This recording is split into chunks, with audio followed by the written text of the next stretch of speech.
Ciao a tutti ragazzi, benvenuti in questo nuovo video, io sono Marco Delia e oggi vi voglio parlare di profumi. Sono andato a provare i nuovi profumi appena usciti, o comunque insomma usciti da un po', però diciamo che non li avevo ancora provati e ho deciso di parlarvene in questo video e darvi la mia opinione. Andrò a parlare di profumi come Dior Sauvage Elixir, il nuovo, Boundless di Amouage, Hero, il nuovo Paco Rabanne Phantom, Atlantide di Tiziana Terenzi e Enclave di Amouage. E poi insomma gli altri profumi che mi vengono in mente man mano. Allora partiamo da Dior Sauvage Elixir. L'ho provato, era molto in hype, diciamo che tutti i ragazzi su YouTube hanno iniziato a parlarne, ho iniziato a vedere recensioni dappertutto, ho detto devo andare a provarlo sicuramente, devo andare a provarlo. Io ho sempre consigliato Dior Sauvage Eau de Toilette come uno dei miei top 10 che danno più complimenti, e infatti lo uso sempre, anche meglio del Parfum e anche meglio dell'Eau de Parfum, quindi l'Eau de Toilette per me è quello che funziona meglio,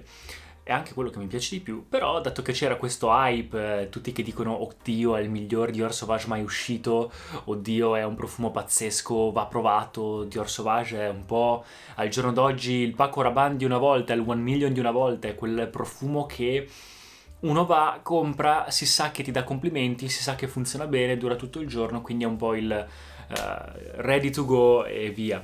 Quindi diciamo se hanno creato una versione un po' più speciale, perché mi sembra che sia anche un po' più costosa, 120 euro sì per 60 ml, diciamo che è un po' più costosa, no, 134 euro sul sito di Dior, però sempre Johnny Depp che lo pubblicizza, che è una grossa mossa di marketing. François Demachy, come un liquore composto di ingredienti d'eccezione, il livello di concentrazione è reso possibile dalla qualità eccezionale delle materie prime.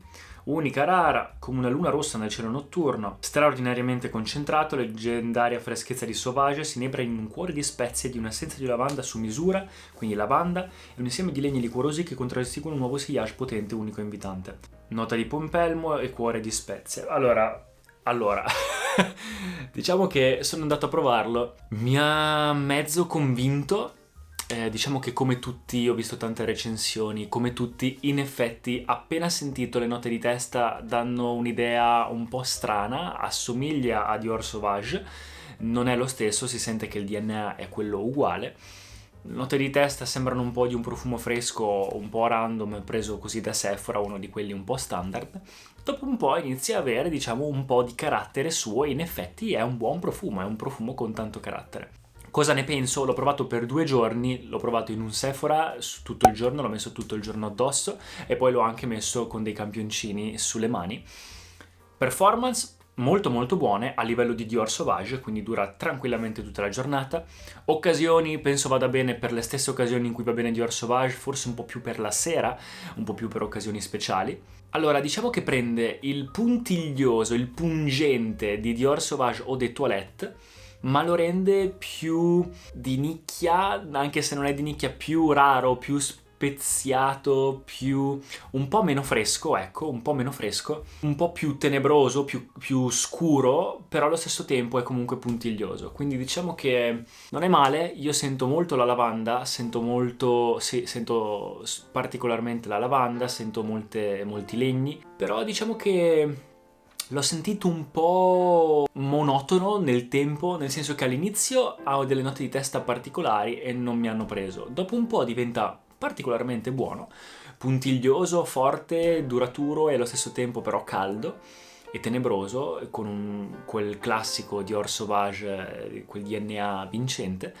Però diciamo che è rimasto così per tanto tempo ed è rimasto così fino alla fine, e anche poi riprovandolo stessa cosa. Secondo me complimenti può darne, performance ne ha, livello di profumo buono. Se avete già Dior Sauvage Eau de Toilette non lo comprerei, se è il primo Sauvage che prendete sì, potrebbe essere qualcosa di buono, però non vedo tutto questo hype sinceramente. È un buonissimo profumo, sì, ma niente di troppo eccezionale. Mi sono dilungato un po' di più su questo perché era quello un po' più discusso del momento. Anche la custodia in realtà è molto carina.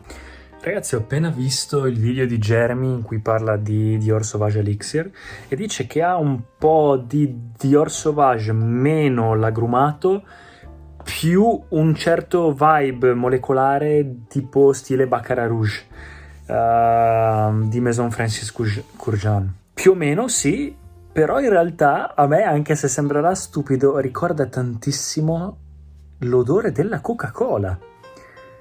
A me ricorda tantissimo l'odore della Coca-Cola, quasi in stile Paco Rabanne Pure XS. Quindi non lo so, non saprei in realtà, non mi convince tantissimo. Secondo di cui voglio parlare, me l'hanno anche già chiesto, è questo qui, Phantom di Paco Rabanne, il robottino un po' trashetto, però molto carino, apprezzo diciamo l'idea. L'ho provato, per me è un grande no, ragazzi. Mi dispiace dirlo. Tanti commenti mi hanno scritto anche su TikTok dicendomi ma devi provare il nuovo Phantom, potrebbe essere il nuovo Paco Rabanne 1 Million, è pazzesco. Non so ragazzi, secondo me questo è un grande no. Secondo me è veramente tanto tanto generico. È proprio, cioè se io lo sentissi, io ho un buonissimo naso per i profumi, riesco a distinguerli anche lontano 1 chilometro. Però questo farei veramente fatica a distinguerlo. Ce ne sono tanti di simili, è un po' dolcino, un po' fruttato, un po' sempre sulle note per la sera, come tutti i Paco Rabanne, un po' quindi più sul fruttato, giocoso. Forse un pelino più moderno, ecco, degli altri. Però va sul bubblegummish tipo Ultramal di Jean Paul Gaultier, sempre quel genere, ma non tanto forte, cioè non lo sento per niente forte, non lo sento per niente persistente.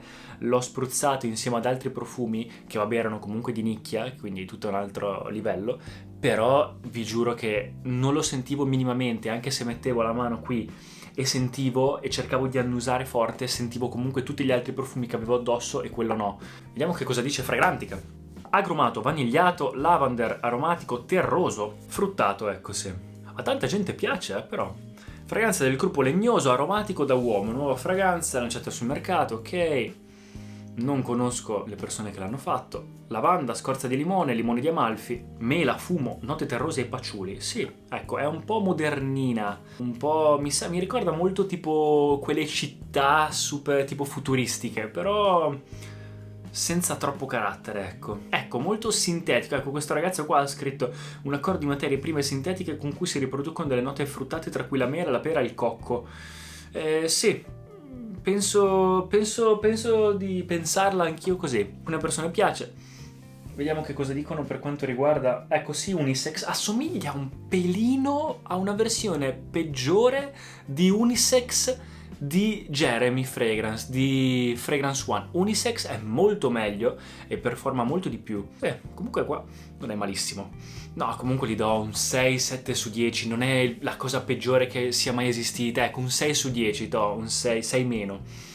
Però diciamo che potevano fare sicuramente di meglio. Paco Rabanne almeno è fortissimo, quindi vale la pena comprarla, ha un senso. Questa è una via di mezzo un po' di tutto, non so quanto valga la pena. Sugli altri vado un pelino più veloce. Hero di Burberry, legnoso, speziato fresco, aromatico, agrumato.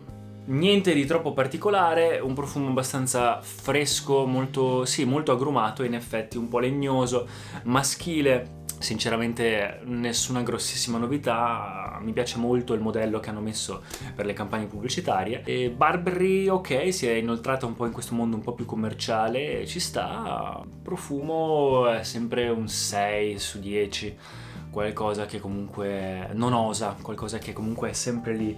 È un buon profumo, è sicuramente un profumo che tante persone indosseranno tutti i giorni, molto maschile, ci sta, però guarda, in effetti Phantom a confronto già osa un po' di più, quindi gli do anche quasi un 6,5 a Phantom confronto a Hero. Phantom sul dolcino sarebbe anche un po' più da sera in realtà, Hero si può mettere tranquillamente anche di giorno. Un altro profumo è Boundless di Amouage, e qua si va su quelli di nicchia. Boundless di Amouage, ragazzi, l'ho provato, pazzesco, mi hanno detto che era, ci ho messo una vita a trovarlo, mi hanno detto che era sold out in tutti i negozi di Verona, vicino dove abito io, ho fatto fatica veramente a trovarlo, è mesi che lo cercavo per testarlo, l'ho provato, dato che non ho ancora un Amouage e voglio comprare un Amouage prima o poi, l'ho provato, molto molto buono, assomiglia un po' a quel genere simil Spice Bomb, simil Herod, quindi quel legnoso, speziato, caldo, simil Arabian Stonka di Montale, quindi quel genere lì un po' meno strong, un po' più puntiglioso, quindi senti quella cosa che ti tocca qua e che ti rimane qui. Quindi molto buono, molto molto buono, però molto buono. Forse anche assomiglia un pelino a Carlyle di Parfum de Marly, quel genere, perché si sente, non so se ci sia il tabacco, ma si sentono delle foglie di tabacco, si sente lo speziato caldo, si sente la vaniglia, si sente la lavanda. Molto buono, non so se lo comprerei. A differenza invece forse comprerei un altro profumo che non è nuovissimo ma è sempre di Amouage, Enclave. Gli ho dato un altro tentativo ed è pazzesco. Io odio la menta come odore, quindi tipo Versace Eros non lo metto quasi mai perché infatti la menta mi dà un po' fastidio. Però lì è un profumo fresco, un po' acquatico e con una nota di menta peperita che dà quasi un effetto rinfrescante al profumo. Mi hanno anche spiegato che hanno proprio il metodo di estrarre queste note, è proprio di dare un'idea, Amouage sta facendo questa cosa nell'ultima collezione, di dare un'idea di fresco nel profumo ed è incredibile, ha un profumo che dura tantissimo. L'ho spruzzato ed era quello che si sentiva di più tra tutti i profumi, performance pazzesche, anche più di Boundless. È un profumo fresco di nicchia, quindi comunque dice la sua. Non so se lo comprerei, però mi sa che tra quelli di Amouage è forse quello che mi convince un po' di più. Anche Reflection Man, infatti li ho qua, ecco qua. Boundless, ok, un po' anche old school Boundless, quasi sul legno medicinale, caldo. Enclave è incredibile, questo profumo è pazzesco, veramente veramente pazzesco. E poi a proposito di pazzesco vi voglio parlare dell'ultima cosa. Mi hanno fatto vedere, la ragazza, un profumo di Tiziana Terenzi che si chiama Atlantide e io non lo conoscevo, a parte che costa 650 euro. Mi ha fatto vedere la presentazione ed è bellissima. C'è questo profumo che ha tutta un'idea dedicata al fratello che era appassionato, da quanto ho capito, di oceano, ispirato alla città di Atlantide sommersa, e quindi devi prendere, c'è questa boccia di vetro in cui devi prendere il profumo che è stato creato apposta per non rovinarsi nell'acqua di mare, perché è acqua di mare, prenderlo, una confezione grossa così, bellissima. Vi lascio la foto perché ho fatto la foto, incredibile. E il profumo è buonissimo, un po' più femminile, anche sul gelsomino fiorito, acquatico, però mamma mia, un po' tuberosa, veramente buono, veramente veramente pazzesco. Costa tanto, non lo comprerei per il prezzo, però tanta roba. Sono anche adesso curioso di sentire i nuovi profumi di Centauri Parfums, che sono Homme e Shambo, che sono due termini dello yoga tra l'altro, e quindi sono molto curioso di sentirli, anche se sono sempre sold out. Ecco qua ragazzi, spero che il video vi sia piaciuto. Vi ho parlato un po' di tutti i profumi in generale, di quelli nuovi. Fatemi sapere se ci sono altri profumi di cui volete che parlo e iscrivetevi e noi ci vediamo al prossimo video. Ciao ragazzi!